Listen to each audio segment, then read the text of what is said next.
ರಾಜ್ಯ ವಿಧಾನಸಭೆಗಳಿಗೆ ಏಕಕಾಲದಲ್ಲಿ ಚುನಾವಣೆ ನಡೆಸೋದು ಇದರ ಉದ್ದೇಶವಾಗಿದೆ. ಒಂದು ರಾಷ್ಟ್ರ ಒಂದು ಚುನಾವಣೆ ಕುರಿತು ವರದಿ ಸಲ್ಲಿಸಲು ಕೇಂದ್ರವು ಮಾಜಿ ರಾಷ್ಟ್ರಪತಿ ರಾಮನಾಥ್ ಕೋವಿಂದ್ ಅವರ ಅಧ್ಯಕ್ಷತೆಯಲ್ಲಿ ಸಮಿತಿ ರಚಿಸಿತ್ತು. ಮೂಲಗಳ ಪ್ರಕಾರ ಮುಂಬರುವ ಸಂಸತ್ತಿನ ಚಳಿಗಾಲದ ಅಧಿವೇಶನದಲ್ಲಿ ಏಕಕಾಲದಲ್ಲಿ ಚುನಾವಣೆ ನಡೆಸುವ ಮಸೂದೆ ಮಂಡಿಸುವ ಸಾಧ್ಯತೆ ಇದೆ. ಈ ಹಿಂದೆ ಪ್ರಧಾನಿ ನರೇಂದ್ರ ಮೋದಿ ಅವರು ಒಂದು ದೇಶ ಒಂದು ಚುನಾವಣೆ ಬಗ್ಗೆ ಪ್ರಸ್ತಾಪ ಮಾಡಿದ್ರು. ಪದೇ ಪದೇ ಚುನಾವಣೆ ನಡೆಯೋದ್ರಿಂದ ದೇಶದ ಪ್ರಗತಿ ಕುಂಠಿತವಾಗುತ್ತದೆ ಅಂತ ಹೇಳಿದ್ರು. ಸ್ವಾತಂತ್ರ್ಯ ದಿನಾಚರಣೆಯ ಸಂದರ್ಭದಲ್ಲಿ ಕೆಂಪುಕೋಟೆ ಮೇಲೆ ಪ್ರಧಾನಮಂತ್ರಿಗಳು ಏಕಕಾಲದ ಚುನಾವಣೆ ಬಗ್ಗೆ ಮಾತನಾಡಿದ್ರು. ಈಗಾಗಲೇ ಸಚಿವ ಸಂಪುಟದಲ್ಲಿ ಇದಕ್ಕೆ ಅನುಮೋದನೆ ಸಿಕ್ಕಿದೆ.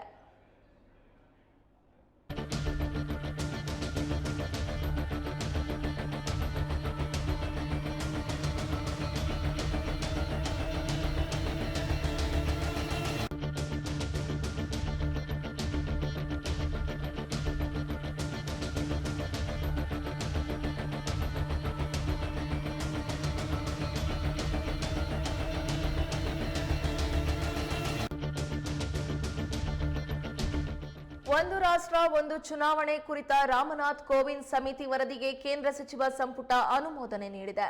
ಕಳೆದ ತಿಂಗಳು ಸ್ವಾತಂತ್ರ್ಯ ದಿನಾಚರಣೆಯ ಸಂದರ್ಭದಲ್ಲಿ ಮಾಡಿದ ಭಾಷಣದಲ್ಲಿ ಪ್ರಧಾನಿ ನರೇಂದ್ರ ಮೋದಿ ಅವರು ಒಂದು ದೇಶ ಒಂದು ಚುನಾವಣೆ ಕುರಿತು ಮಾತನಾಡಿದ ಬಳಿಕ ಈ ಬೆಳವಣಿಗೆ ನಡೆದಿದೆ.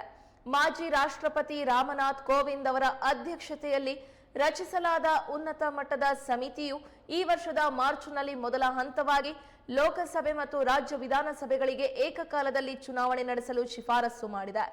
ಲೋಕಸಭೆ ಮತ್ತು ವಿಧಾನಸಭೆ ಚುನಾವಣೆ ನಡೆದ 100 ದಿನಗಳಲ್ಲಿ ಸ್ಥಳೀಯ ಸಂಸ್ಥೆಗಳ ಚುನಾವಣೆ ನಡೆಸುವಂತೆಯೂ ಸಮಿತಿ ಶಿಫಾರಸು ಮಾಡಿದೆ.